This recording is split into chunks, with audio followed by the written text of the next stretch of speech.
সিরাজগঞ্জ থেকে যুক্ত হচ্ছেন সহকর্মী মাসুদ রানা। চলে যাচ্ছে সিরাজগঞ্জে হিরক গুণের কাছে। হিরক, আজকের বাজার পরিস্থিতি কেমন দেখছেন জানাবেন।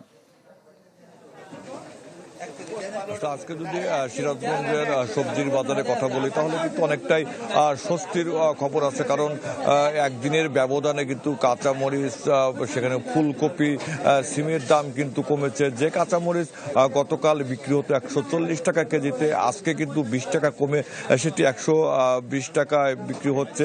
আমরা কিন্তু রয়েছে সিরাজগঞ্জের বড় বাজারে। আপনি দেখতে পাচ্ছেন যে আজকে শীতকালীন যে শাকসবজির সরবরাহ কিন্তু বেশি থাকায় বেশ কিছু সবজির দাম কিন্তু আজকে কমেছে। রোগ জীবাণু সব জায়গায়, সারাদিন সাবধানে।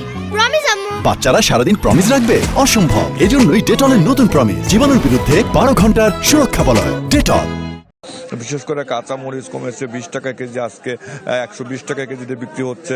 গতকাল যে সিম বিক্রি হতো 50 টাকা, সেটি কিন্তু আজকে 40 টাকা কেজিতে বিক্রি হচ্ছে। পেঁয়াজ বিক্রি হচ্ছে 50 থেকে 55 টাকা, সেখানেও কিন্তু 5 টাকা কেজিতে কমেছে। তবে বেগুনের দাম কেজিতে 10 টাকা বেড়েছে। আজকে বেগুন বিক্রি হচ্ছে সেখানে 70 টাকা কেজিতে। এছাড়াও আলু সহ পাতাকপি এবং অন্যান্য যে সবজি তার দাম কিন্তু গত সপ্তাহের মতোই রয়েছে। তবে স্বস্তির খবর রয়েছে যে ডিমের বাজার কিন্তু কিছুটা কমেছে। আজকে হালিতে 2 টাকা কমে কিন্তু 36 টাকা হালিতে বিক্রি হচ্ছে। এছাড়াও আমরা দেখেছি যে সিরাজগঞ্জের বড় বাজারের মতো যে অন্যান্য বেশ কয়েকটি বাজার রয়েছে, বাহিরগোলা, কালীবাড়ি সহ পৌর পাইকারি কাঁচা সবজির বাজার, সবকিছু কিন্তু আসলে আজকে কিছুটা কমেছে। কারণ যারা বিক্রেতা তারা যেটি বলছে যে আজকে সরবরাহ কিছুটা বেশি থাকায় কিন্তু সবজির দাম কিছুটা কমেছে।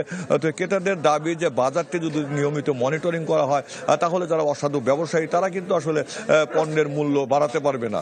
আরিফিন, ধন্যবাদ হিরক।